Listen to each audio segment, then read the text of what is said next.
Je suis Nathalie Abomo-Essonneau, ingénieure en bâtiment de formation, et je suis également l'auteure de 2 livres intitulés « Le petit manuel du cheveu crépus » et « Le petit manuel des coiffures crépues ». Je suis invitée aujourd'hui à Libreville dans le cadre de la Journée internationale des droits de la femme. Et ça tombe très bien puisque cette année, la sous-thématique concerne le retour au naturel, en particulier les coiffures traditionnelles. Et c'est une très belle opportunité pour moi qui suis dans ce domaine. Je suis l'auteur de 2 livres qui traitent des cheveux naturels. Le premier concerne l'entretien et les conseils pour l'entretien des cheveux naturels.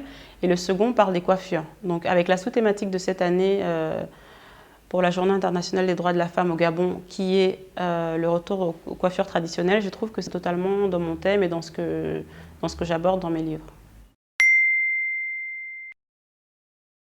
En ce qui me concerne, je suis ingénieure en bâtiment, donc dans un métier qu'on juge un métier d'homme. Je fais des guillemets parce qu'il y a pas mal de femmes quand même.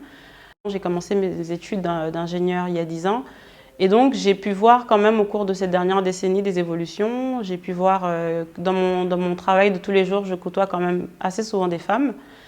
Et de façon plus générale, je pense que la condition s'améliore lentement.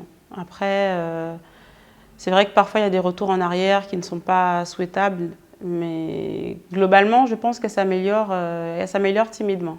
Il y a encore du travail à faire, il faut passer plus aux actes, peut-être à des propositions un peu plus concrètes, à des actions plus concrètes, mais globalement, je pense que la condition de la femme tend à s'améliorer, timidement, mais elle s'améliore. Alors j'ai toujours aimé faire des choses concrètes. Petite, j'adorais les Lego par exemple. J'ai toujours aimé construire de mes mains, faire quelque chose de manuel, de concret. Et je pense que construire des maisons, parce que c'est mon métier au quotidien, construire des maisons, c'est quelque chose que je trouve beau, que je trouve tout simplement beau. Je trouve que c'est donner vie à des familles, parce que le lieu d'une famille, c'est quand même avoir une maison, un toit sur la tête. Donc ça m'a toujours intéressée, ça m'a toujours plu. Je constate avec plaisir à chaque fois que je reviens à Libreville que ce n'est pas un effet de mode. En tout cas, selon moi, ce n'est pas un effet de mode. Il y a de plus en plus de femmes qui reviennent au naturel.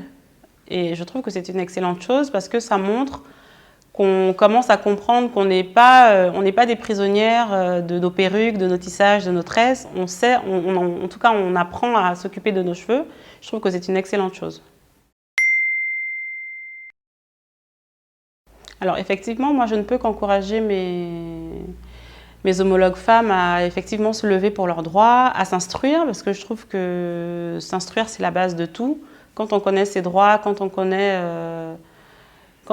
l'histoire du monde et l'histoire de l'évolution des droits des femmes, je pense que c'est la base. Donc je dirais à mes homologues de s'instruire énormément, de ne pas hésiter aussi à faire tomber les barrières qu'on s'impose parfois nous-mêmes mentalement.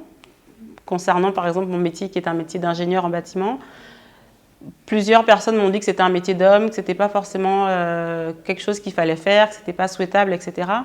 Je pense qu'il faut faire tomber les murs qu'on se met nous-mêmes et ne pas hésiter à se dépasser dans tout ce qu'on fait.